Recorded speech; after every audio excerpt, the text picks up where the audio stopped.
여러분이 받은 하나님의 말씀은 무엇입니까? 여러분은 하나님의 그 말씀을 받고 얼마나 순종하며 살아가고 있습니까? 우리가 사도행전 7장에 스데반의 설교를 보게 됩니다. 아주 긴 설교를 우리가 몇 번에 나누어서 보게 될 텐데, 오늘 본문은 스데반이 설교하면서 아브라함의 신앙을 가지고 말씀을 전하는 것을 우리가 보게 됩니다. 한번 1절 말씀을 보실까요? 제가 봉독하겠습니다. 대제사장이 이르되 이것이 사실이냐? 지금 스데반이 붙들려 갔어요. 붙들려 간 이유가 무엇인가? 우리가 지난주에 보았던 6장 13절 14절에 보면은 스데반이 성전을 헐고 율법을 거슬러 말한다고 그렇게 모함을 받아서 오늘 대제사장 앞에 붙들려 온 것입니다. 그리고 이렇게 질문하는 거예요. 이것이 사실이냐? 내가 정말 성전을 헐겠다고, 이 율법은 필요 없다고 이렇게 쉽게 함부로 말을 했느냐? 성전을 멸시하는 것, 율법을 회방하는 것, 이것이 유대 종교법으로는 돌에 맞아 죽는 큰 죄가 되거든요. 네가 정말 이 죄를 지었느냐? 이렇게 질문을 받고 이 질문에 대하여 오늘 스데반이 답변하는 내용이 오늘 긴 설교의 말씀입니다. 그런데 여러분 보십시오. 여기 성전 멸시, 율법 회방에 대한 이 죄는요, 오늘 스데반이 처음 붙들려온 제목이 아니에요. 예수님이 빌라도에게 재판을 받으시고 이렇게 십자가에 달려 돌아가실 때 그 죄목이 무엇입니까? 성전을 헐고 율법을 거슬러 말한다, 하나님 신성을 모독했다, 그 죄목으로 붙들려 오신 거거든요. 그리고 오늘 스데반이 붙들려 오고, 나중에 사도 바울이 1, 2, 3차 전도 여행을 하고 예루살렘에 붙들려 갔을 때 사도행전 21장 28절에 보면은 이 사도 바울의 죄목도 똑같습니다. 율법과 이곳 성전을 비방했다, 성전 거룩한 곳을 너희가 더럽혔다, 이 죄목으로 사도 바울도 재판을 받았거든요. 그런데 오늘 스데반이 이 재판을 받으면서 하나님이 주시는 마음을 따라 아브라함의 믿음의 삶을, 또 모세의 믿음의 삶을, 다윗의 믿음의 삶을 예로 들면서 쭉 긴 설교를 하는 것이 오늘 사도행전 7장의 말씀입니다. 왜 이들은, 종교 지도자들은 성전과 율법에 대하여 그렇게 자기들이 가지고 있는 생각과 자기들이 가지고 있는 판단에 매여 있을까? 스데반이 이 질문을 받고 성전에 대하여, 율법에 대하여 이렇게 말씀을 풀어가면서 진짜 성전의 의미가 무엇일까? 성전의 본질과 핵심이 무엇일까? 율법, 하나님이 주신 계명, 말씀의 참 의미가 무엇일까? 왜 하나님은 우리에게 율법을 주셨고 이 율법의 핵심은 무엇일까? 그 마음을 가지고 성령님이 주시는 마음을 따라 풀어서 설명하는 것이 오늘 스데반의 설교입니다. 그러니까 오늘 설교를 쭉 읽고 들으면서 우리는 성전의 의미가 무엇인지, 율법의 참된 의미가 무엇인지 오늘 스데반의 설교를 통하여 다시 한번 우리에게 주시는 하나님의 마음, 말씀을 함께 붙잡는 귀한 시간 되시기를 주님의 이름으로 기원합니다. 2절 말씀을 보겠습니다. 스데반이 설교를 시작하는데 2절 함께 봉독합니다. 스데반이 이르되 여러분 부형들이여 들으소서. 우리 조상 아브라함이 하란에 있기 전 메소포다미아에 있을 때에 영광의 하나님이 그에게 보여. 아브라함의 생애 가운데, 여러분 아브라함이 75세에 부름을 받았거든요. 그가 175세까지 살았는데 적어도 하나님의 부름을 받고 하나님을 만나서 그가 세상을 떠나기까지 100년 동안 많은 일들을 그가 경험했습니다. 그 중에 가장 중요한 첫 번째 사건이 무엇인가? 스데반은 이렇게 말합니다. 하나님을 만난 사건. 하나님이 찾아오셔서 아브라함을 만나주신 그 사건이 아브라함의 인생 가운데 정말 빼놓을 수 없는 가장 귀중한 사건이라고 오늘 판단하고, 아브라함의 믿음은 여기서부터 출발된다고, 우리의 믿음도 여기서부터 출발된다고 전해주는 것이 오늘 본문의 내용이거든요. 아브라함을 하나님이 찾아오셨습니다. 중요한 것은 여러분 보십시오. 영광의 하나님이, 생명의 하나님이, 창조주 하나님이 아브라함에게 찾아오셔서 자신을 드러내 주셨다는 거예요. 하나님이 아브라함에게 자신을 보여주셨다는 거예요. 말씀해 주셨다는 거예요. 만나 주셨다는 거예요. 여러분, 유대인들이 대제사장이 여기 성전에 대하여 관심이 많았다고 말씀드렸어요. 성전, 예루살렘에 있는 이 성전, 여기서 하나님을 만나고 여기서 은혜도 받고 여기서 제사를 드리고 여기서 복 받는 거야. 근데 오늘 아브라함 말씀을 전하면서 스데반은 이렇게 이야기합니다. 성전의 본질이 뭐냐? 가장 중요한 핵심이 뭐냐? 하나님과의 만남의 장소가 아니더냐? 하나님과의 만남이 성전의 핵심인데 아브라함을 봐. 그때는 성전도 없었어, 성막도 없었어. 그런데 아브라함을 하나님이 어디서 만나주셨다고요? 메소포타미아에서 만나주셨다는 거예요. 갈대아 우르에서 만나주셨다는 거예요. 중요한 것은 눈에 보이는 성전이 아니라 하나님과의 만남이 반드시 있어야 그곳이 생명의 역사가 나타나는 성전이 된다고. 여러분, 성전의 그 모형이 성막이었거든요. 성막의 다른 이름은 회막이거든요. 회막이라는 것이 이게 만남의 장소거든요. 더 텐트 오브 미팅이라고, 하나님을 만나는 장소거든요. 하나님을 만날 때 진정한 생명의 역사도, 구원의 역사도, 하나님의 은혜의 역사도 시작되었던 것. 아브라함을 보아라. 하나님이 찾아오셔서 만나 주셨던 그 역사, 오늘 우리들에게도 하나님과의 만남이 있는 곳, 그곳이 성전이 되는 거야. 여기서 오늘 스데반 설교에서 첫 번째 우리에게 주시는 메시지가 있어요.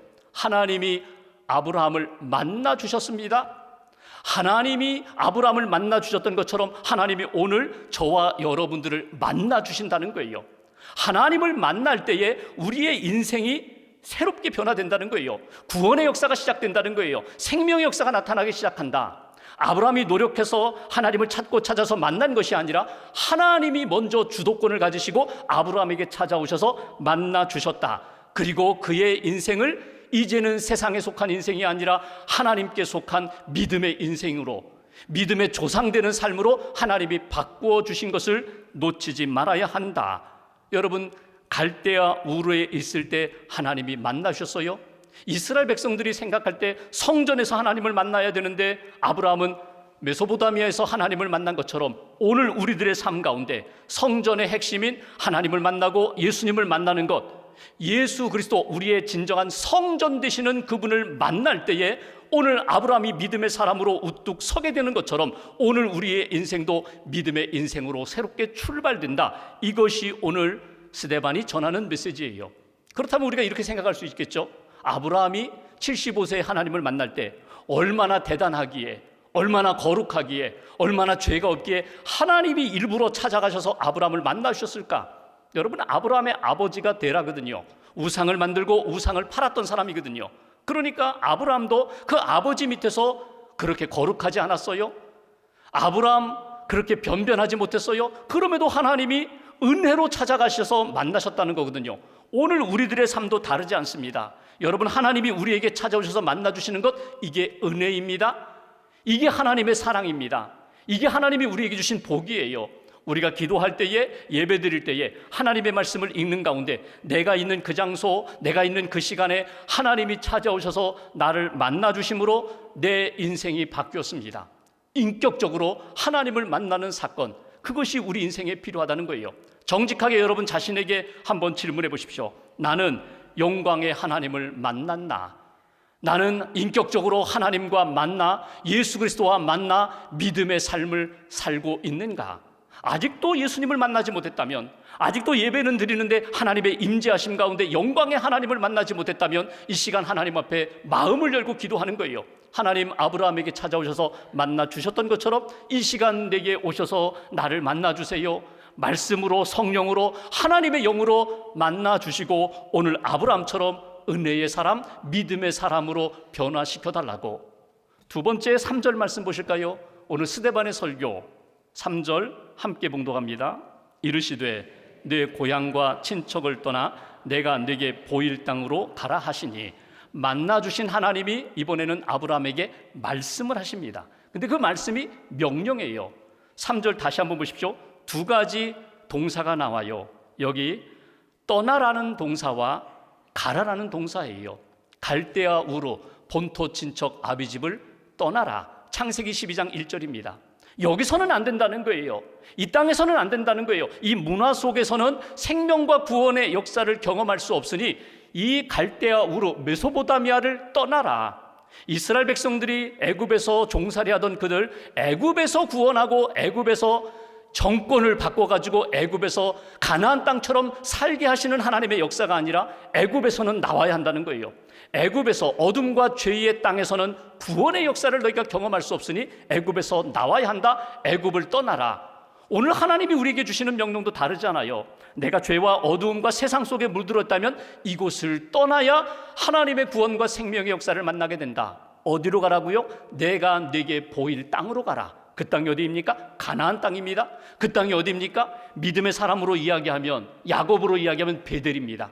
하나님이 약속하신 땅, 하나님이 준비하신 땅, 하나님이 기다리고 계시는 땅, 우리가 가는 과정 가운데 하나님이 동행하시지만 결국 그 자리, 그 시간에서 기다리면서 우리에게 이리로 오라고, 내게로 오라고, 내 품으로 오라고, 생명의 자리로 오라고 우리를 끊임없이 부르시는 그 땅을 향하여 그 삶 속으로 들어가야 된다.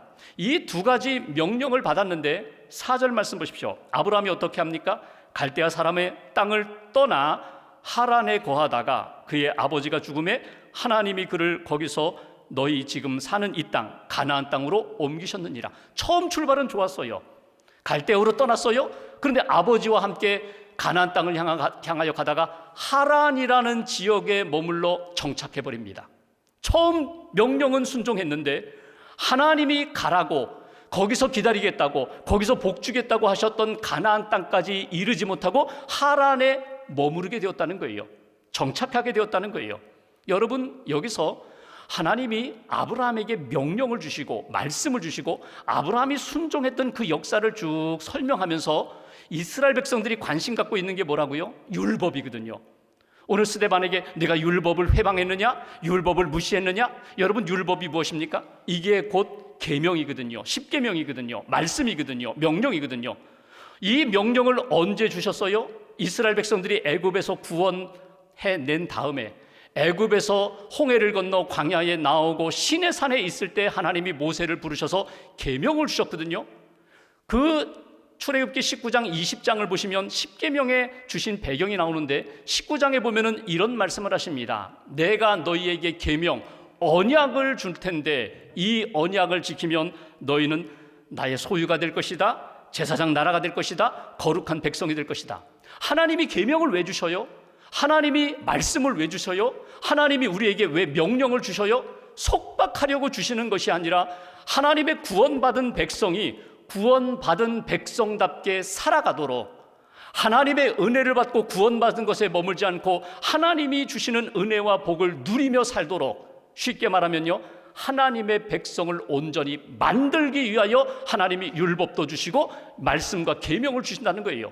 오늘 스데반이 설교하면서 전하는 내용은 이것입니다. 하나님이 아브라함에게 말씀을 주시고 명령을 주셨을 때 아브라함이 순종함으로 그 말씀에 따라 살아갈 때에 믿음의 길로 걸어갔던 것처럼, 여기 갈대아 우르를 떠나서 하란에 잠깐 머무르다가 결국은 어떻게 해요? 하나님이 그를 강권하여 역사하여 가나안 땅에 이르게 했던 것처럼 말씀을 주실 때에 그 말씀에 순종하며 말씀 따라 살아갈 때에 우리는 진정 거룩한 백성이 된다. 하나님의 나라를 경험할 수 있다. 우리는 하나님이 예비하신 큰 은혜와 복을 누릴 수 있다. 여기 스데반의 설교에서 두 번째 우리에게 주시는 메시지가 있어요. 하나님이 아브라함에게 말씀을 주시고 명령하셨던 것처럼, 그리고 아브라함이 믿음으로 순종했던 것처럼 오늘 우리들에게도 하나님이 말씀을 주세요.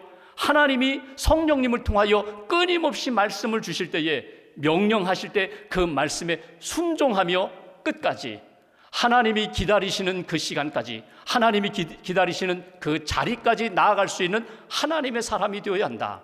여러분, 출발은 좋았는데 오늘 하란 땅에서 머뭇머뭇거렸던 아브라함처럼 우리가 그럴 때가 많아요.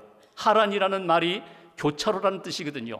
하란에서 머뭇머뭇거리니까 하나님이 결정적인 사건을 하나 내십니다. 아버지 데라가 죽어요. 데라라는 말이 지체한다는 말이거든요. 아버지가 돌아가시자 하나님이 다시금 아브라함에게 찾아오셔서 여기에 정착하면 안 돼. 일어나서 떠나 가나안 땅까지 가야지. 내가 네게 보여준 땅, 보일 땅으로 가야 한다고 그 말씀을 듣고 아브라함이 순종하여 결국 가나안 땅에 갔던 것처럼 하나님이 우리에게 말씀을 주실 때 그 말씀 붙잡고 아브라함처럼 믿음으로 순종하는 사람, 여러분, 떠나야 할 곳은요 반드시 떠나셔야 돼요. 하나님과 타협하려고 하지 마세요. 하나님 앞에 변명하지 마세요. 떠나야 할 곳, 그곳이 애굽이면, 그곳이 갈대아 우르면, 그것이 어둠의 땅이면 반드시 하나님은 우리에게 떠나라고 말씀을 하시고 떠날 수밖에 없도록 하나님이 역사하신다는 것, 하나님 앞에 말씀에 순종하며 하나님이 가라고 하신 그 땅을 향하여 보여주실 땅을 향하여 믿음으로 나아가는 하나님의 사람들 되시기를 주님의 이름으로 기원합니다. 미국의 조지 워싱턴 카버라는 분이 계셨어요. 이분은 농학 박사입니다. 흑인 최초로 농학 박사. 이분은 본인이 농학에 대하여 공부를 많이 한 다음에 본인과 같은 흑인이 미국 남부에서 이렇게 목화 농사를 짓는 고생하는 사람들을 보면서 마음이 늘 아팠어요. 어떻게 하면 저들에게 도움이 될까? 어떻게 하면 저들을 도울 수 있을까? 그러다가 이 목화 농사를 지으면서 땅이 황폐하죠. 목화 농사가 너무나 힘드니까 어떻게 도울 수 있을까? 하나님 앞에 기도하는데 하나님이 아이디어를 주셨어요. 그래서 이제 목화 농사 짓지 마시고 땅콩을 심으십시오. 땅콩을 심으면 이 황폐해진 땅이 더 좋아질 것입니다. 땅콩을 심고 가꾸면 지금 당신들이 노력한 그 정도의 시간을 들이면 엄청나게 풍성한 수확을 거둘 것입니다. 사람들이 커버 박사 말을 듣고 땅콩을 심었어요. 그랬더니 정말 엄청나게 풍년을 맞이하게 됩니다. 근데 문제가 생겼어요. 땅콩 먹는 것도 한계가 있는데, 간식으로 먹는 것도 한계가 있는데, 너무 많은 풍년 수확이 너무 많아서 이게 골칫덩어리가 돼버렸어요. 이거 문제 어떻게 합니까? 그래서 카버를 원망하는 거예요. 당신이 땅콩 심으라고 해서 내가 땅콩 심었는데, 우리가 땅콩 심었는데 이 땅콩 이제 어떻게 할 거냐고. 이른 새벽에 이 카버 박사가 산책하면서 하늘을 바라보면서 하나님 앞에 기도합니다. 하나님, 왜 저보고 땅콩 심으라고 하셨나요? 이 땅콩 어찌하면 좋으리까? 하나님 어떻게 하면 좋겠습니까? 말씀해 주세요. 말씀해 주세요. 근데 하나님이 그때 커버 박사에게 말씀을 주셨어요. 땅콩 한 줌을 손에 쥐고 연구실로 들어가라. 연구실로 들어가서 연구해보라. 내가 보게 하리라. 내가 알게 하리라. 내가 깨닫게 하리라. 연구하면서 이 농학자가 발명가가 되었어요. 무려 200가지가 넘는 이 땅콩으로 만드는 제품을 계속해서 발견해내게 됩니다. 발명하게 됩니다. 땅콩 식용유부터 시작해서 땅콩 구두약에 이르기까지. 근데 여러분, 기록에 보면은 커버 박사가 단 1달러도 로열티를 받지 않았어요. 이건 내가 창조한 것이 아니라, 내가 발명한 것이 아니라 하나님이 내게 주신 마음을 따라서 나는 그냥 진행했을 뿐이다. 누군가 물었죠. 당신이 이렇게 위대한 업적을 이룬 비결이 무엇입니까? 그는 자신 있게 말합니다. 말씀 때문에 그렇습니다. 말씀을 읽을 때 하나님이 아이디어를 주셨습니다. 기도하면서 하나님의 말씀에 귀를 기울였더니 하나님이 내게 음성을 주셨습니다. 말씀으로 돌아갈 때에 창조주 하나님이 말씀을 통하여, 성경을 통하여, 내게 영감을 통하여 말씀해 주셨고, 나는 그 말씀을 그냥 이행했을 뿐입니다. 오늘 우리도 마찬가지예요. 아브라함에게 말씀하셨던 것처럼 오늘 저와 여러분들에게 말씀합니다. 기도할 때에, 예배할 때에, 찬양할 때에, 말씀을 읽을 때 성경 속에서 기다리시는 하나님을 만나고 하나님의 음성을 들으면서 오늘 내 인생의 문제들, 내가 꿈꾸는 일들, 하나님의 뜻을 이루는 일에 대하여 끊임없이 말씀을 주시고 그 말씀을 붙잡고 순종하며 나아갈 때 하나님 백성답게, 거룩한 성도답게 하나님이 우리를 만들어 주신다. 이것이 오늘 스데반의 설교를 통하여 우리가 붙들어야 할 메시지입니다. 마지막 한 가지, 5절 말씀 보실까요? 5절 한 절 같이 봉독합니다. 그러나 여기서 발 붙일 만한 땅도 유업으로 주지 아니하시고 다만 이 땅을 아직 자식도 없는 그와 그의 후손에게 소유로 주신다고 약속하셨으며, 중요한 단어가 하나님이 아브라함에게 약속하셨다는 거예요. 어떤 약속? 내가 너에게 자녀를 주리라. 내가 너에게 땅을 주리라. 근데 시간이 지나도 하나님의 약속이 성취되지가 않아요. 약속이 있고 내가 너에게 자녀를 주리라. 약속이 이루어지지 않으니까 10년 지나서 인간적인 편법 써가지고 이스마엘을 얻었잖아요. 자기 아내의 몸종 하갈을 통하여 이스마엘을 얻고 하나님 아들 낳습니다. 좋아하는 아브라함을 향하여 그건 약속의 자녀가 아니야. 육신의 자녀야. 네가 인간적으로 생각해서 만든 자녀지 하나님이 주시는 약속의 자녀가 아니야. 기다려. 땅도 마찬가지예요. 가나안 땅까지 왔는데 자기 땅이 없어요. 하나님이 그렇게 약속을 주시고 약속이 성취되지 않는 상황 가운데 오늘 8절 보시면 하나님이 할례의 언약을 다시 한번 아브라함에게 말씀하십니다. 할례의 언약이라는 것은 우리 신약적으로 말하면요, 세례를 받는 거예요. 하나님이 약속하신 대로 너는 내 백성이다, 너는 내 자녀다, 내가 보장한다, 책임진다, 약속은 반드시 이루어진다, 이렇게 확인해 주신 사건이 할례 사건이거든요. 99세에 할례를 받았어요. 그리고 1년 지나 100세에 정말 하나님이 이삭을 주세요. 이삭에게 할례를 베풀었어요. 그리고 나서 야곱, 그리고 그의 12 아들, 그리고 12지파로 하나님께서 약속을 이루신 것을 우리가 보게 됩니다. 여기서 중요한 것은 무엇이냐면 하나님은 끊임없이 아브라함에게 말씀하시면서 약속을 주셨다는 거예요.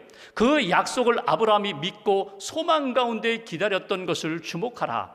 세 번째 주시는 메시지, 하나님이 아브라함에게 약속하셨습니다. 그리고 하나님이 약속하신 대로 이루어 가셨고, 그 믿음의 사람 아브라함은 기다리며 믿음 가운데 하나님을 바라보며 흔들리지 않는 소망 가운데 그 약속 성취된 것을 경험했다. 오늘 우리도 마찬가지예요. 하나님이 우리에게 약속하십니다. 말씀을 주세요. 약속을 붙잡고 기다리는 거예요. 기대하는 거예요. 하나님이 내 방법이 아니라 하나님의 방법으로 하나님의 때에 아브라함에게 자녀를 주셔서 믿음의 조상이 되게 하시고 믿음의 민족을 이루셨던 것처럼 하나님이 약속대로 가나안 땅을 주시고, 물론 오늘 성경 말씀처럼 애굽으로 가기도 하고 또 여러 가지 고난을 겪기도 하지만 약속하신 대로 마지막 이루셨던 하나님, 오늘 우리들에게도 마찬가지입니다. 하나님은 약속하신 대로 반드시 내 삶에 이루시리라. 구원받았으니, 은혜 받았으니, 약속 받았으니 그 믿음을 지켜가라고. 오늘 이 말씀을 들으면서 우리 자신의 신앙을 한번 점검해 보시면 좋겠어요. 나는 삶의 어려움을 만났을 때 무엇을 붙잡는가? 무엇을 바라보나? 하나님을 바라보나? 하나님의 약속을 붙잡나? 하나님을 만나고자 하는 열망이 있는가? 이미 내 안에 오셔서 기다리고 계시는 하나님을 만나고 말씀을 받고 약속을 다시 한번 확인하면서 믿음으로 다시금 일어서고 있는가? 아니면 고난을 만나면, 어려움을 만나면 하나님 대신에 세상을 바라보고 세상과 짝하여 기울어지는 그런 인생은 아닌가? 고난 가운데 하나님은 우리에게 만나기를 원하세요. 꼭 만나면 돼요. 하나님만 만나면 해결돼요. 만나면 말씀을 주시고 만나면 약속에 대하여 다시 한번 확인시켜 주시고 믿음으로 바라보라고, 내가 네게 보일 땅으로 힘있게 걸어가라고 주시는 말씀, 약속을 붙잡고 하나님 앞에서 살아가는 그런 인생이 되어야 한다고. 제가 말씀을 준비하면서 여러 사람을 생각해 봤습니다. 성경 속에 나오는 하나님의 약속을 끝까지 붙잡은 믿음의 사람들, 우리 믿음의 선조들 가운데 하나님이 주신 약속의 말씀을 붙잡고 거룩함을 지키고 생명의 길을 걸어간 사람들, 그 가운데 떠오른 분이 바로 손양원 목사님이었습니다. 여러분 아시는 대로 두 아들을 잃었는데 그 아들을 죽인 그 청년을 자기의 양자로 삼았던 사랑의 사도, 사랑의 원자탄이신 손양원 목사님, 그분은 약속을 받았어요. 하나님이 자기에게 주신 마음을 따라 여수에 있는 애양원 가서 나병 환자들과 함께 신앙생활하면서 위로하면서 평생을 살았던 분, 1950년 6.25 한국전쟁이 일어나자 사람들이 피하라고, 여기 있다가는 공산당에게 어려움을 겪는다고, 그러나 떠나지 않으셨어요. 끝까지 자리를 지키시면서 목사님 이런 말씀하셨습니다. 기독교는 잘 살기 위한 종교가 아니라 잘 죽기 위한 종교입니다. 내가 믿는 것은 잠시 이 땅에서의 생명을 연장하는 믿음이 아니라 영원한 하나님의 나라, 영생의 약속을 붙잡고 나는 하나님이 주신 이 자리에서 나는 끝까지 지키겠습니다. 마지막 설교문에 보면은 그분이 결국은 공산당에 의해서 순교하시는데 그 마지막 설교문에 그분이 쓴 글 가운데 이런 시가 있어요. 오늘만이 내 날이다. 인생은 과거 잘한 것에 교만해지기 쉽고 실패에 낙심하기 쉬우며 미래로 미루다 일평생 속아 산다. 오늘만이 내 날이요. 주님 만날 준비 생활도 오늘뿐이다. 어디서 무엇 가지고 무엇 하다가 주님 만날 것인가? 범죄치 말라. 기도, 성경 읽기 등한히 하고 책임을 게을리하다가 주님 만날까 두렵다. 오늘에 만족하게 살고 준비하라. 어두운 밤 되기 전에 준비하라.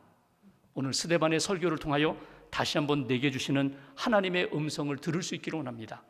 스데반이 아브라함의 믿음을 가지고 권면했던 것처럼 하나님께서 내게 보여주실 땅, 내게 보여주시는 그 은혜의 자리를 향하여 담대히 걸어가라고, 흔들리지 말라고, 주저앉거나 포기하지 말고 하나님이 약속하신 그 시간, 그 자리까지 믿음의 걸음을 걸어가라고 오늘 주신 말씀 마음에 간직하고 말씀에 따라 주님 주시는 성령의 인도하심 따라 하나님이 기뻐하시는 길 잘 걸어가는 복된 한 주간 되시기를 주님의 이름으로 기원합니다.